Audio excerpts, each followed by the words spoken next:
Assalamualaikum warahmatullahi wabarakatuh. Alhamdulillah wa syukurillah wa ni'matillah, la khala wa la quwata illa billah, amma ba'd.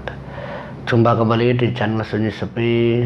Semoga kita dan kalian masih dalam keadaan selalu dalam lindungan Allah Subhanahu wa taala, diberikan kesehatan, dilancarkan rezekinya, dan dimudahkan dalam segala urusannya. Amin amin ya rabbal alamin.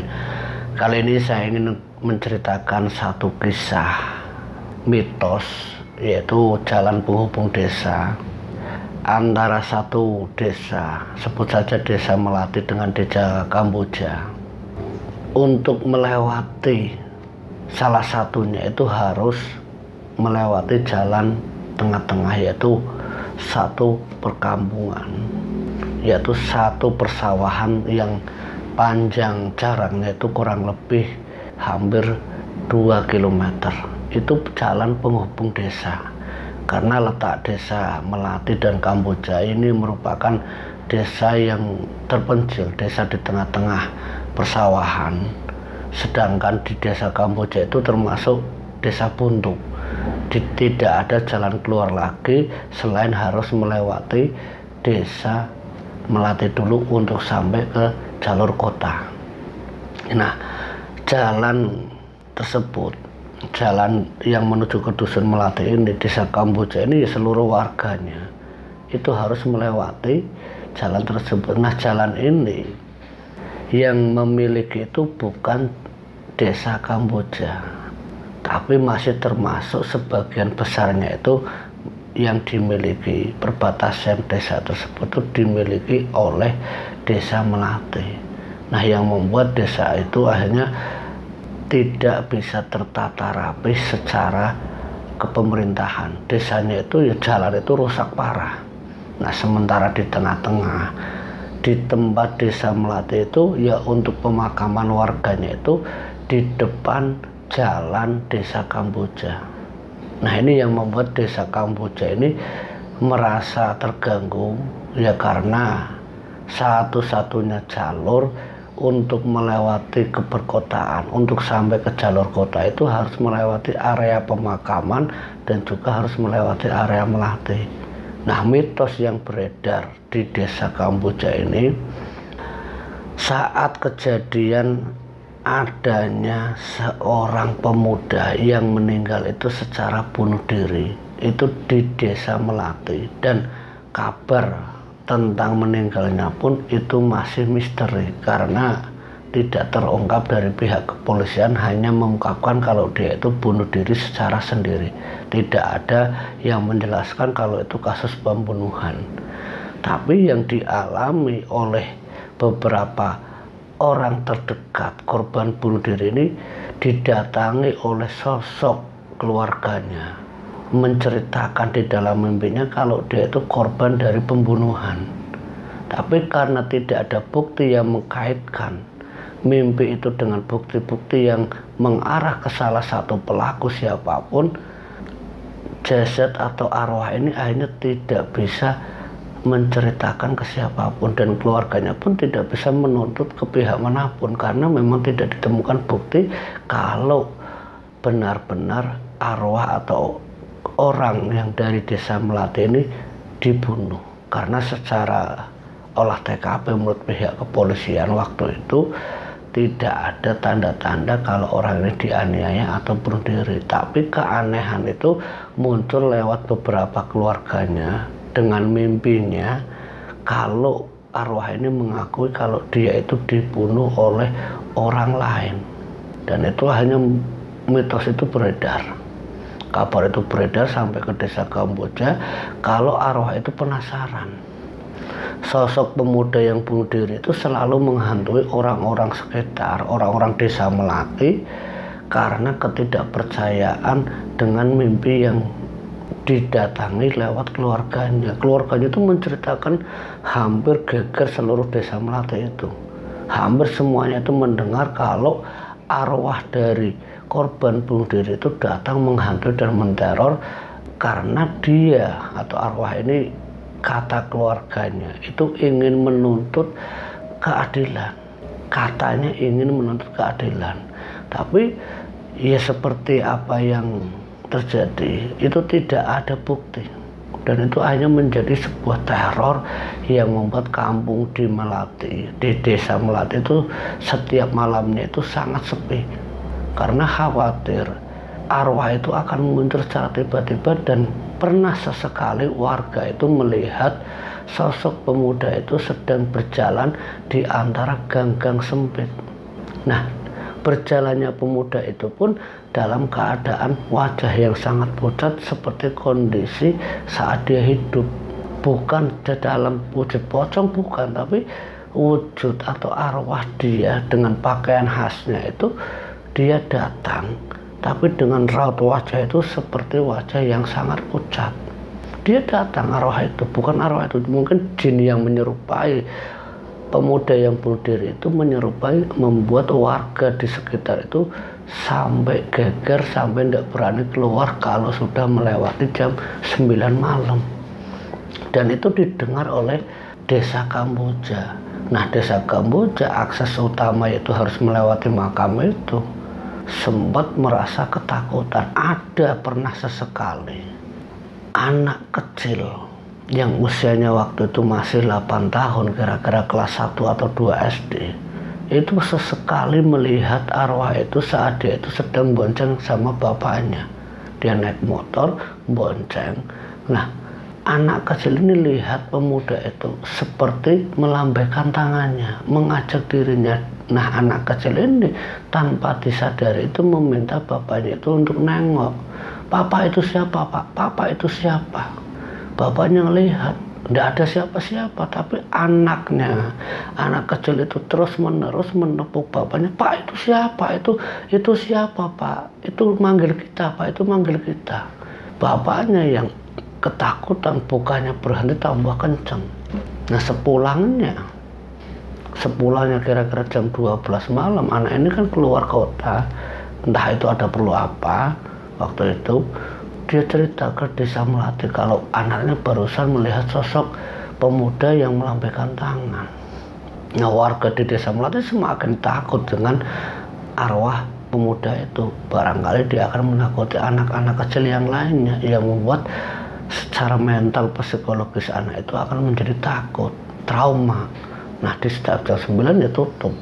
Cerita tentang anak yang melihat sosok tadi jam 12-nya itu pun melihatnya hal yang sama, tapi yang aneh menurut orang tuanya ya dia ada tepat di belakang dia itu naik motor mengikuti, tapi dengan cara apa dia tidak tahu. Dia itu selalu mendekati anaknya. Anak kecil itu selalu menepuk-nepuk perutnya, punggungnya bapaknya itu ya sekencang-kencang mungkin, karena apa yang dilihat anak itu benar-benar nyata. Sosok pemuda itu benar-benar ingin mengajak anak dari bapak itu untuk bermain. Nah, itu yang dirasakan orang tuanya. Nah, ini sampai esok harinya anak itu selalu mengikut. Anak itu selalu melihat sosok tersebut, dan itu pun akhirnya membuat warga di Kamboja itu geger kalau ada yang melihat pemuda itu benar-benar datang melambaikan tangan dan menghampiri anak kecil itu. Nah, warga Kamboja juga mulai resah dengan kedatangan arwah bunuh diri ini. Ketakutan itu akhirnya yang membuat arwah pemuda ini semakin menjadi menteror warga Kamboja. Menteror itu bukan cuma sekali atau 2 kali. Dalam keadaan tidur, dalam keadaan orang yang sedang nongkrong di warung, di dalam orang yang sedang melakukan pos jaga atau pos kamling, itu sesekali mereka itu pernah melihat sosok pemuda itu dengan keadaan seperti yang pernah dilihat, baju kebiasaan dengan wajah yang menunduk. Dan pernah ada satu kejadian di desa penghubung, di jalan penghubung antara desa Melati dan desa Kamboja. Ada satu kejadian, yaitu orang kota yang saat itu kira-kira jam 8 itu mau masuk ke desa Kamboja. Dia itu harus melewati, satu rombongan mobil ini harus melewati desa Melati dulu bisa masuk ke desa Kamboja. Dan untuk masuk ke desa Kamboja itu harus melewati jalan sawah yang jaraknya itu 2 kilo dan jalurnya pun rusak. Waktu sampai di desa Melati, rombongan ini kan nanya, desa Kamboja itu mana Pak? Ini desa Kamboja apa? Bukan. Oh maaf Mas, ini desa Melati.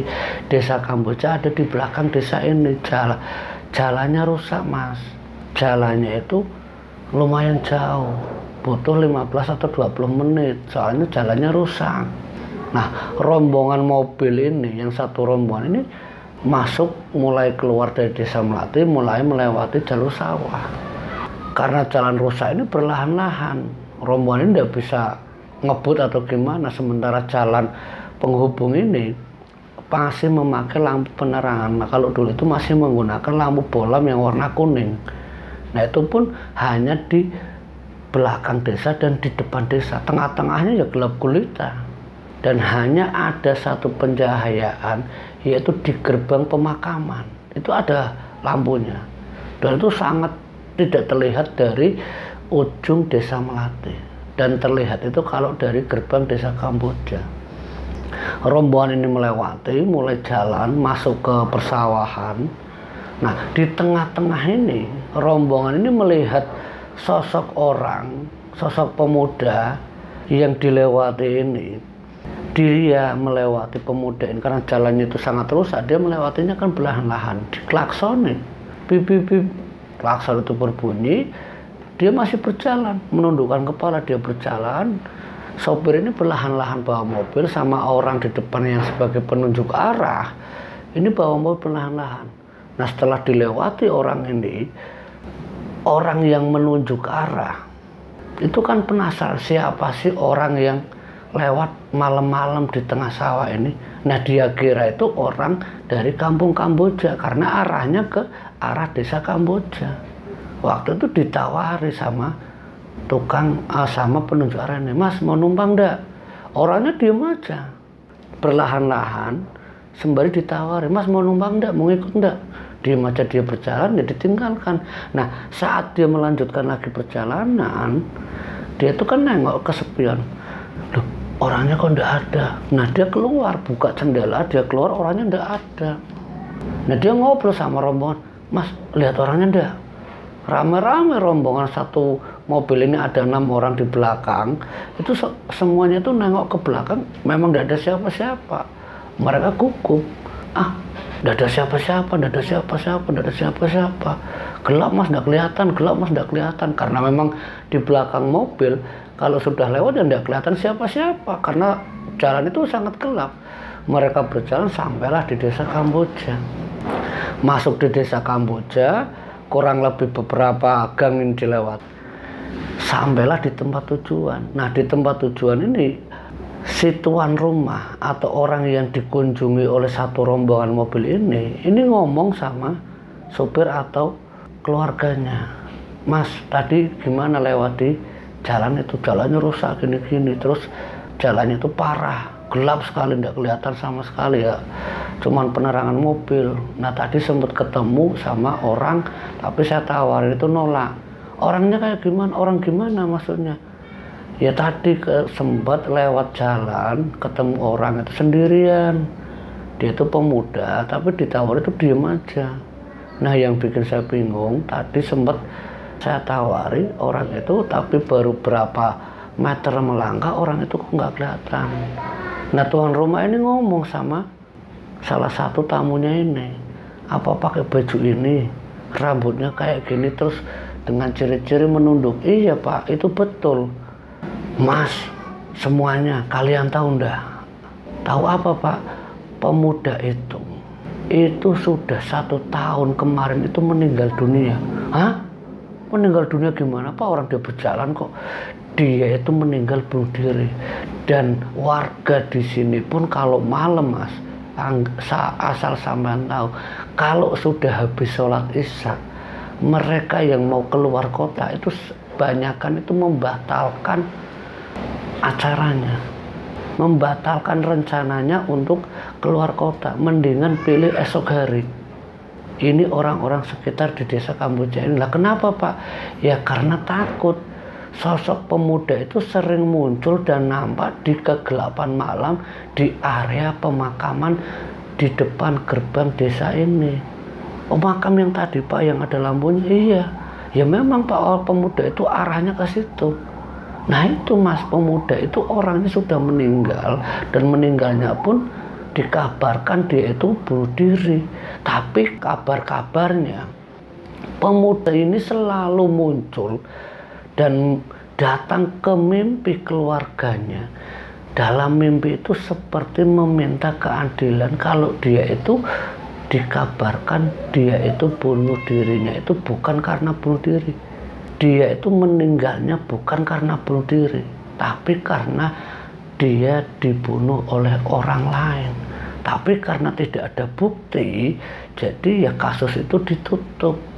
Nah arwah itu sampai sekarang itu ya jadi penasaran kayak gini, sering nakut-nakuti, sering neror. Makanya kalau di sini sampean kan lihat sendiri, suasana di kampung ini sepi kan?